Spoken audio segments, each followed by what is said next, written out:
निवडणुकांची धामधूम सुरू आहे आणि यामध्ये महत्त्वाचे म्हणजे मतदार। याच मतदारांना मतदान करताना नक्की काय वाटतं, त्यांच्या काय अपेक्षा आहेत हे जाणून घेण्याचा आज आपण प्रयत्न करणार आहोत। मी सध्या मुंबईतील दादर छत्रपती शिवाजी महाराज पार्क मैदानामध्ये आहे।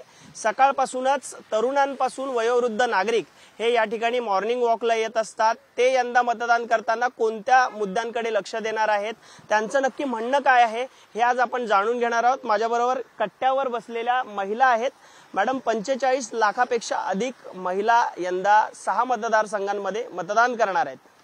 तुमच्या काय अपेक्षा आहेत आणि मतदान करताना कोणत्या मुद्द्यांकडे लक्ष देणार आहात?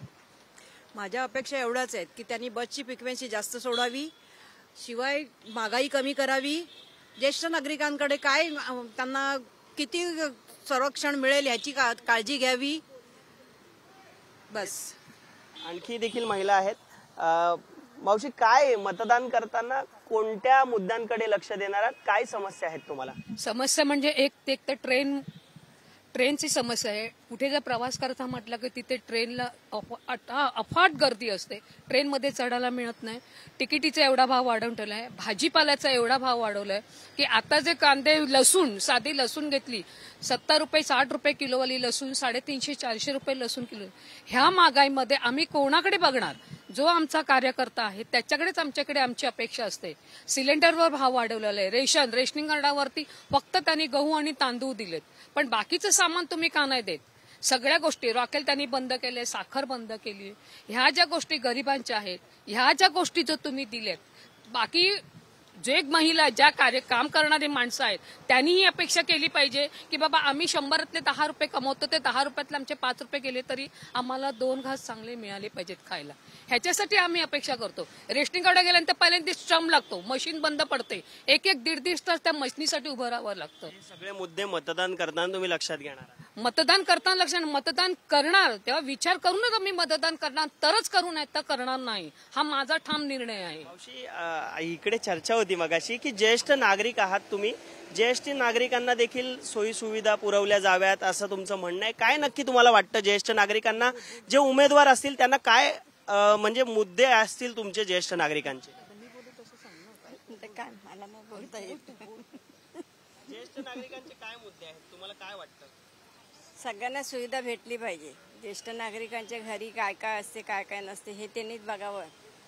कोणाला पैसा घरात येतो की नाही येतो हे ज्येष्ठ नागरिकांनी काय करायचं हे त्या लोकांनी बघावं। ज्याला नोकऱ्या नाही त्यांनी काय करायच्या? त्यामुळे उपाययोजना ज्येष्ठ नागरिकांसाठी राबवल्या। मावशी, तुम्हाला काय वाटतं यंदा मतदान करताना तुम्ही कोणत्या मुद्द्यांकडे लक्ष देणार आहात? आम्हाला रिटायर्ड माणसं आहोत आम्हाला एक तर मुद्दाम VRS घ्यायला लावला त्या काळात। 98 मध्ये माझ्या मिस्टरांना VRS घ्यायला लावला आणि त्याच्यातून 1000 रुपये त्यांना पेन्शन येते। 1000 पेन्शन मध्ये आम्ही काय करणार? किती पैसे जमवणार आणि काय काय करणार?